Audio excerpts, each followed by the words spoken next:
Hello, everyone. Episode number 41. Here we are. Welcome to the Third Man Cricket Podcast.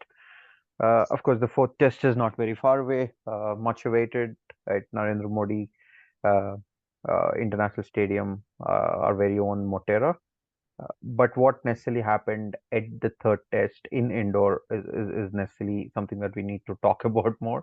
And there's a lot of context. If it was just a victory out there, it would have been maybe a stalemate or something on those lines. But now we have something big that we can look forward to. And yes, I have Pavan Bhaiya here with me, and of course, he'll walk us through in terms of what necessarily happened at test number three and his views on what we can do better or what we went wrong. Welcome, Pavan Bhaiya. Hi Ravi, hope you're doing fine. Oh, yes, all good.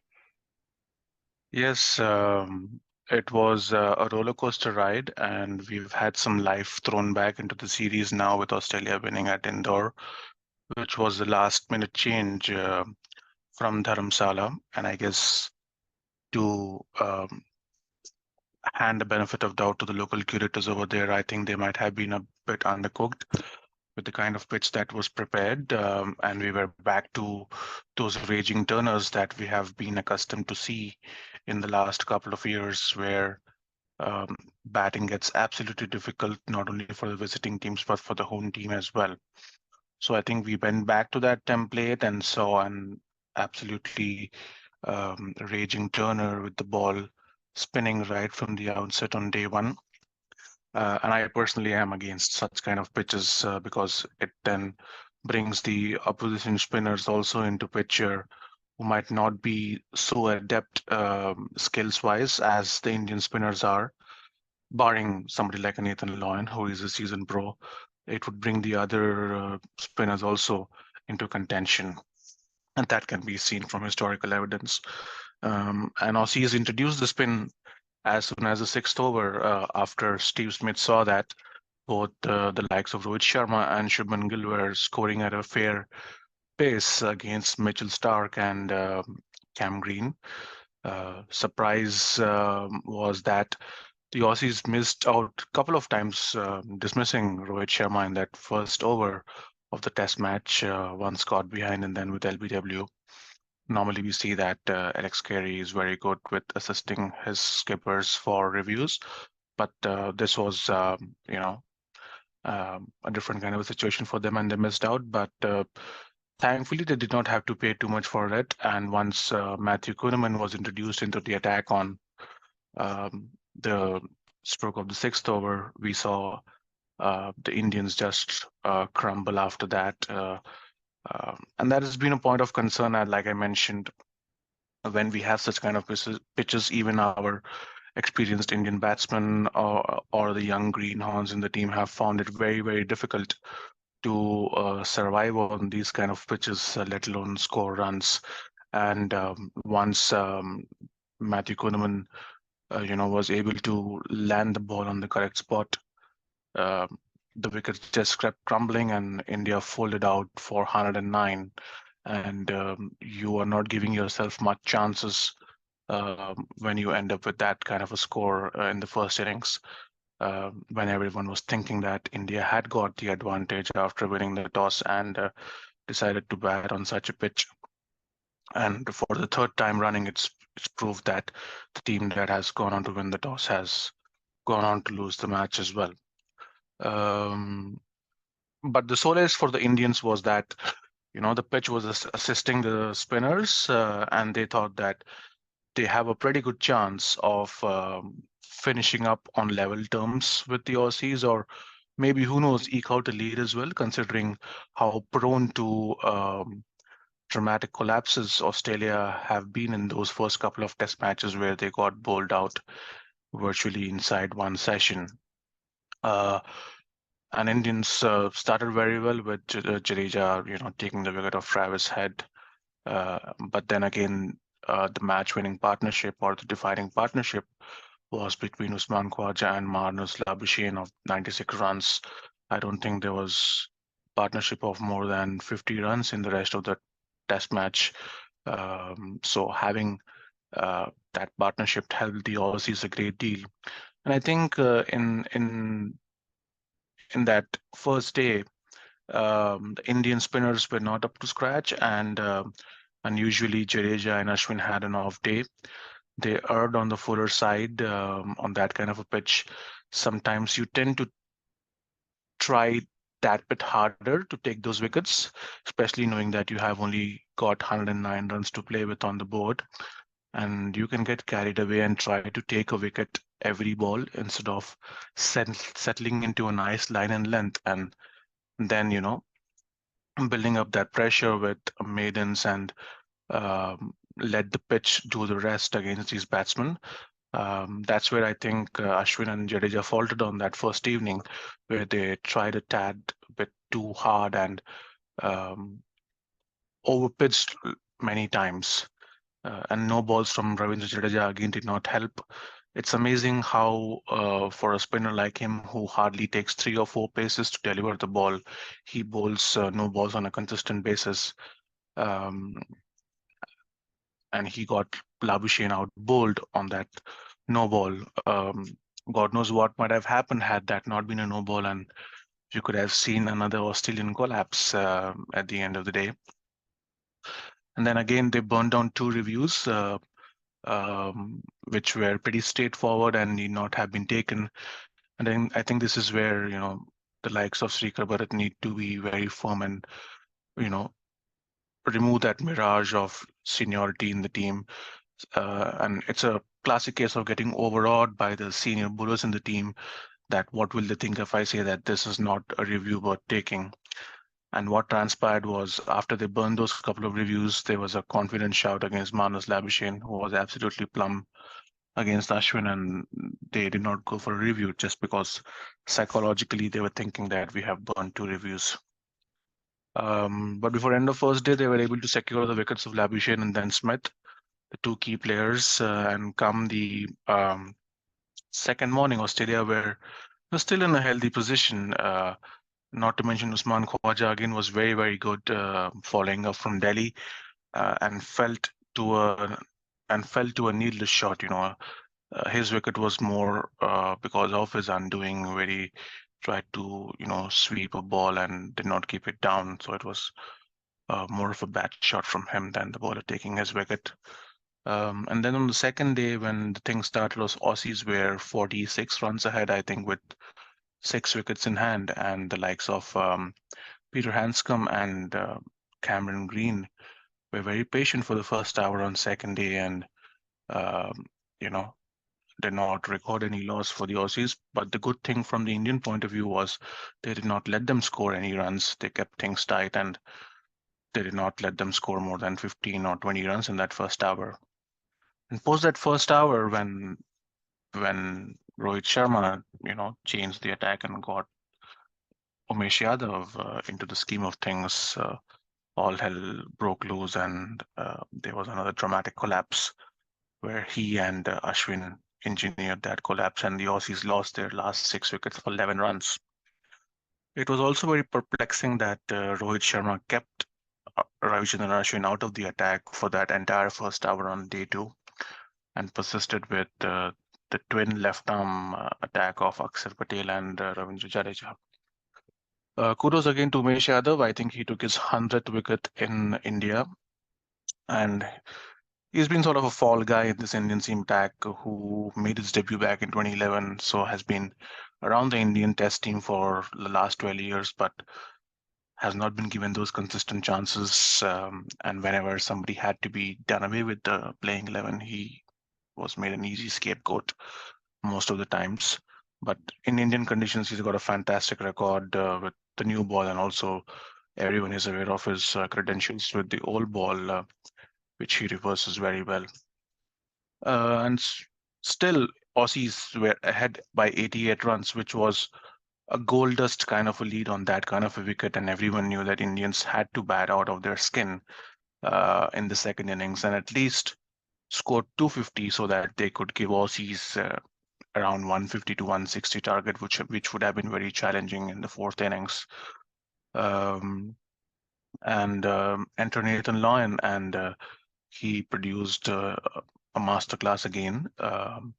Went on to secure 8 for, and also became the most successful bowler in test matches played between India and Australia, surpassing Anil Kumble.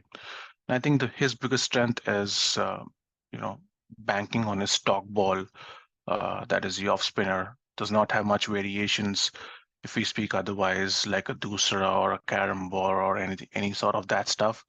Relies on his stock ball, relies on variation of pace, and once he gets hold of a length, he's very hard to um, you know, score off. And Indians did try to be proactive in the second innings because they knew that if they were just about to survive on that wicket, um, sooner rather than later, one of the balls would have their names on it. The likes of Shubman Gill, Rohit Sharma tried to be very positive. Um, Virat Kohli also was looking, to be proactive in that second innings, but kudos to the three prong spin attack from the Aussies. I think if Nathan Lyon picked up the bulk of the wickets, the likes of Matthew Kuhneman and Todd Murphy, who has got Virat Kohli's number at this point of time, were very, very good. And that's the thing I mentioned, Matthew Kuhneman is a spinner who's playing his second test match, and Todd Murphy his third test match.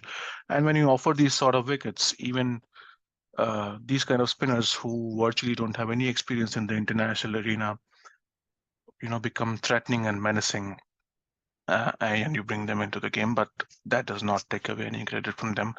I think that Cheteshwar Pujara played a brilliant knock in that second innings and was the most assured Indian batsman, and he again showed his worth by playing the spinners. And the best thing was the way he used his feet against those spinners, and that was the difference between him and the other batsmen. And I think one particular period in that innings when the Aussies sort of felt that if we don't act sooner, that the game might go away from them was when Shreyas Iyer and Cheteshwar Pujara had that quick partnership where Shreyas Iyer decided to pick up the gauntlet and be aggressive against the spinners. We all know he's a fantastic player against the spinners, and he started to get going and was very aggressive. And that's when, the tactical nous of Steven Smith, which we're going to discuss later as well, came about, and he made very good changes. And then there were a couple of moments where Australia were absolutely brilliant in the field. Their catching was below par in the first two test matches, and they'll be the first ones to admit that, particularly Steven Smith, who is such a good catcher in the slip cordon, was found wanting in those first couple of test matches. And here we saw Usman Khawaja take that wonderful catch to get rid of Shreyas Iyer, and then the most important wicket of Pujara, where Steven Smith pulled off a blinder at leg slip.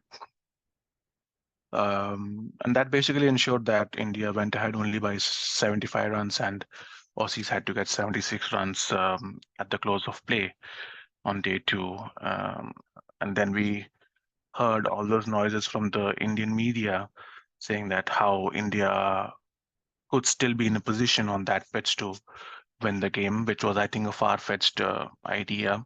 No matter how dicey the pitch would have been, defending 76 runs is not going to be possible for any bowling attack. Although Aussies might have felt jittery after Usman Khawaja got dismissed right on the second ball of day three, with those memories coming back of the collapses that they have had so far in the series.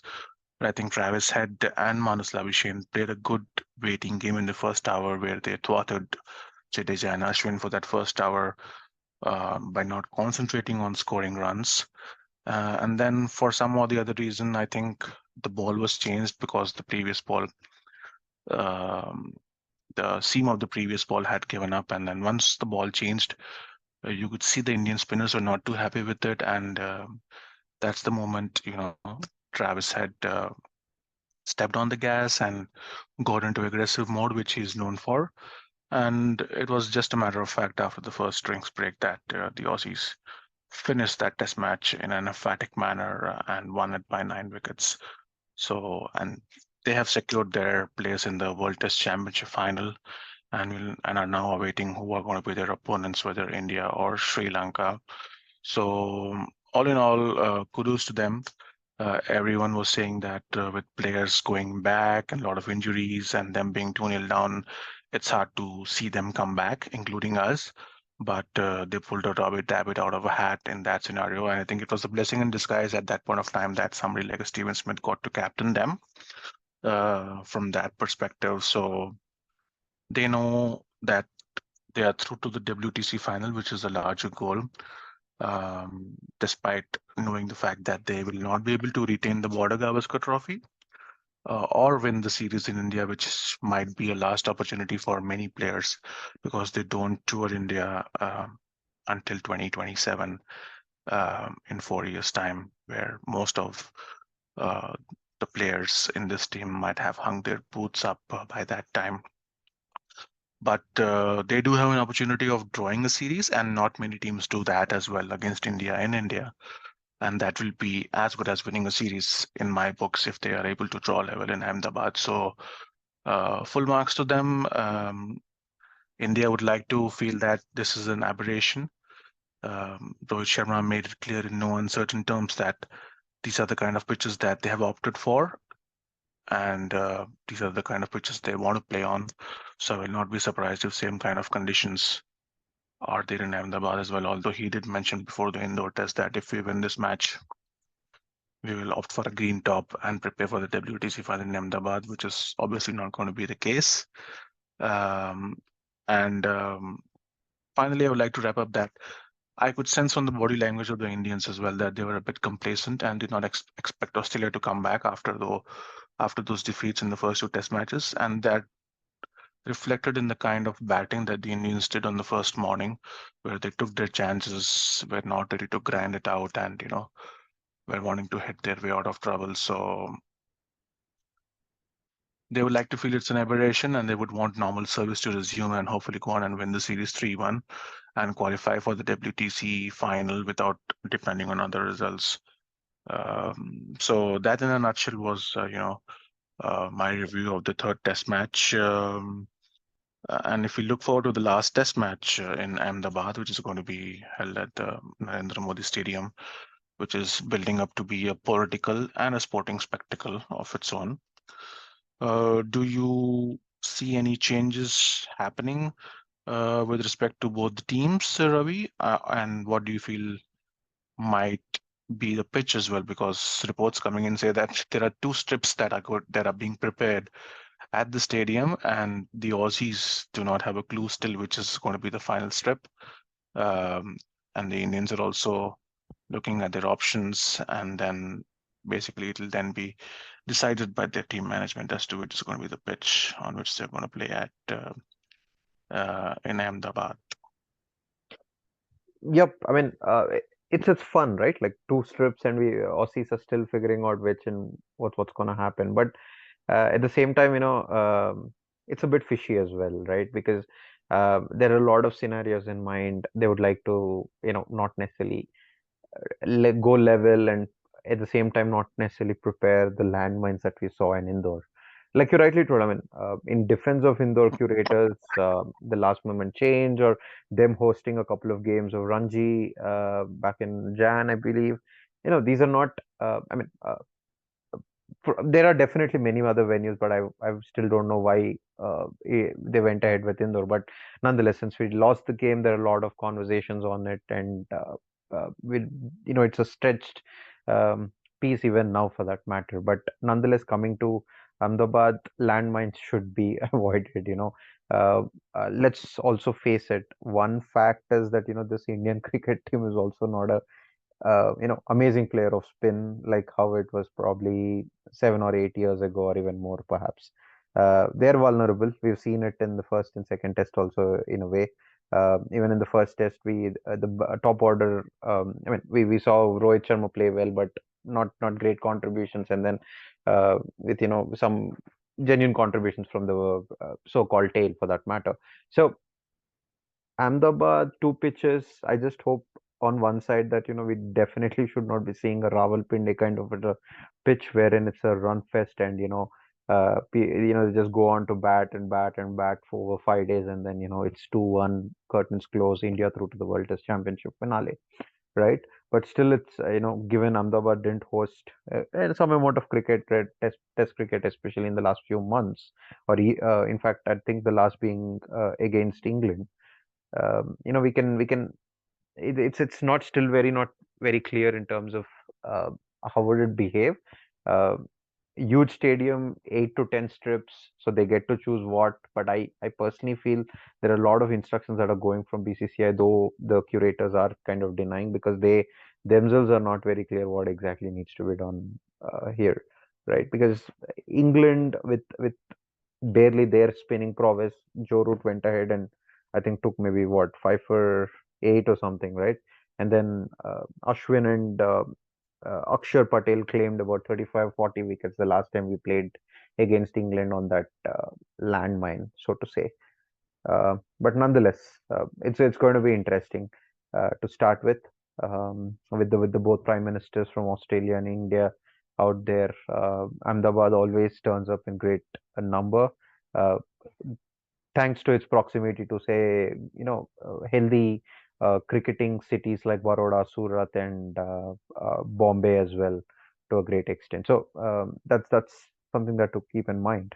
Um, Coming to the playing 11. Okay, so I don't know why is there some noise in relation to Ishan Kishan being picked in place of KS Bharat. That guy has been sitting all the while long, and he's barely got enough opportunities. I personally feel, and has in fact done very well uh, with the gloves. Of course, the reviews and like you rightly pointed out, there's some amount of intimidating attitude from the say the senior ballers, and you kind of go ahead and say, okay, maybe we should do this or do not, and that's something probably to build upon. And of course, there'll be conversations on it. But I personally feel Bharat should be playing the fourth test, and no major thoughts on those lines.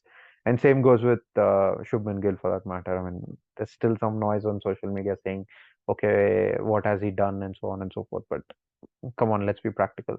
Um, so another probable change would be maybe Shami in for Siraj.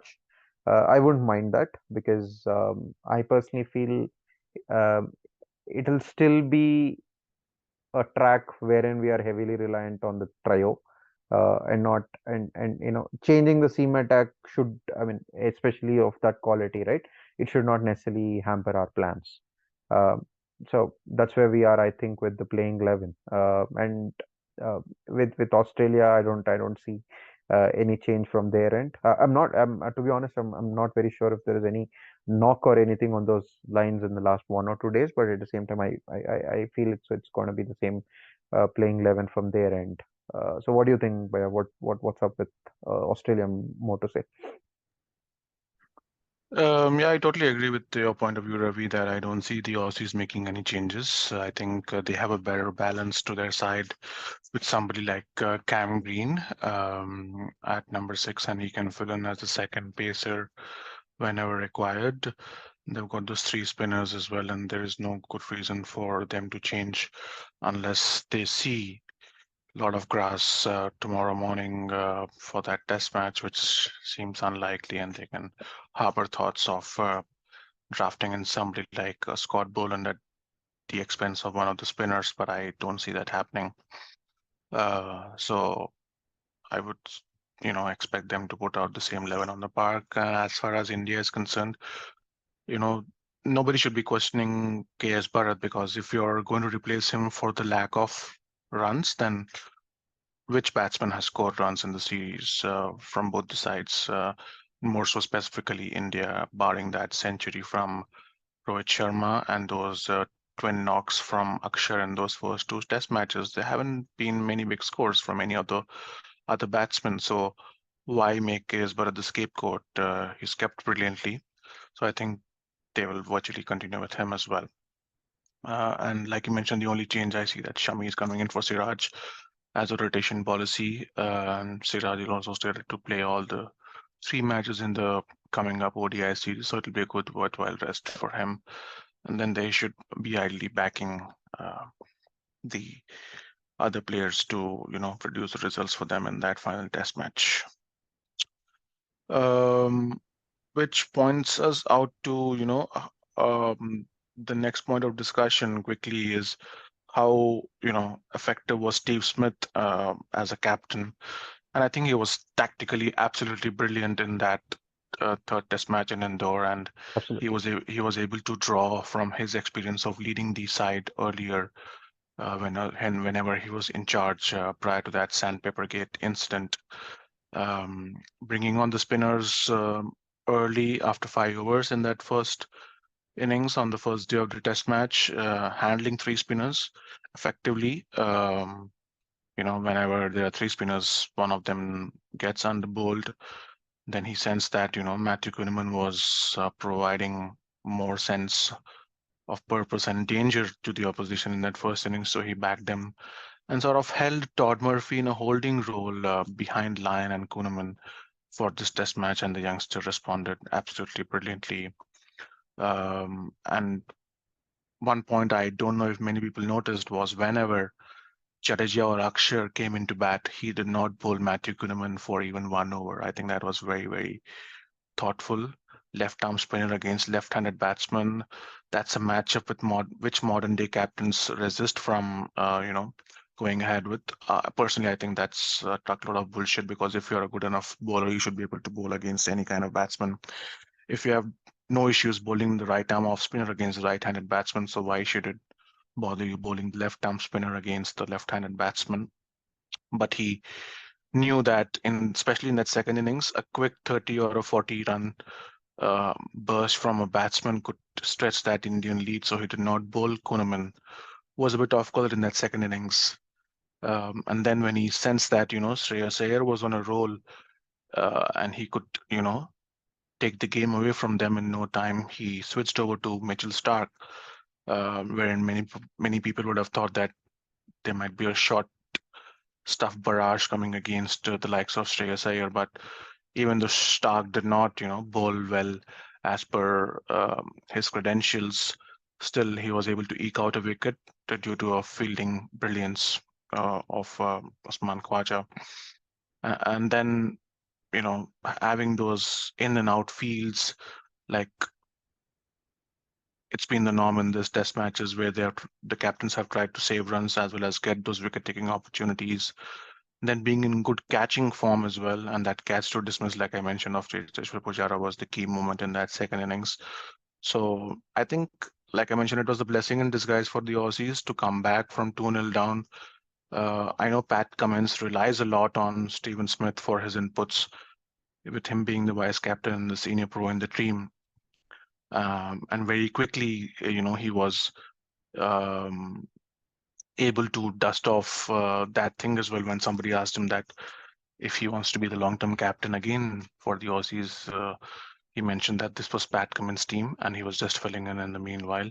So I think his time as full-time captain is done, is what he was trying to mention, and that's fair enough. But I think, like I always have believed, that it's um, a thing that you learn on the job. As far as captaincy is concerned, you can be a born leader, but not a born tactician. You learn over a period of time after having captain for a certain period of time. But I think um, that experience and that tactical nous held him in good stead during that test match in Indore, and the Aussies will look forward to much of the same in Ahmedabad as well. Moving on to the final bit of our episode, quickly, Ravi. So Aussies have, finalized their spot in the WTC final, as we know, and uh, India, if they win this test match, they will make it through to the WTC final. But if they do not, draw is unlikely scenario. You don't see a draw in India anymore with the kind of pitches that we produce. Absolutely. If India lose the test match, then all they have to pray for is for Sri Lanka not to win 2-0 against New Zealand in New Zealand, which is also a far-fetched idea as far as I'm concerned. Of course, you cannot predict anything in cricket and anything might happen, but you would back New Zealand to win the test matches against Sri Lanka, if not 2-0, at least 1-0. But even if it's 1-1, India would go through. But India would just like to keep the destiny in their own hands. So what do you feel about it? Is there a feeling that Sri Lanka can pull a rabbit out of hat and win those two test matches, and India would lose this test match. So it'll take a lot of permutations and combinations to go right for India to be out of that World Test Championship final. But I personally feel that India might, go ahead and win this final test match if they play to their potential and seal the deal once for all. And but even if they are not able to do so, and Australia win this test match, I don't see Sri Lanka winning 2-0 against New Zealand. So it very much looks to be an India-Australia final at the Oval in June. Your thoughts on that? Well, I don't have any, uh, and I'm not sure if Sri Lanka would definitely beat New Zealand.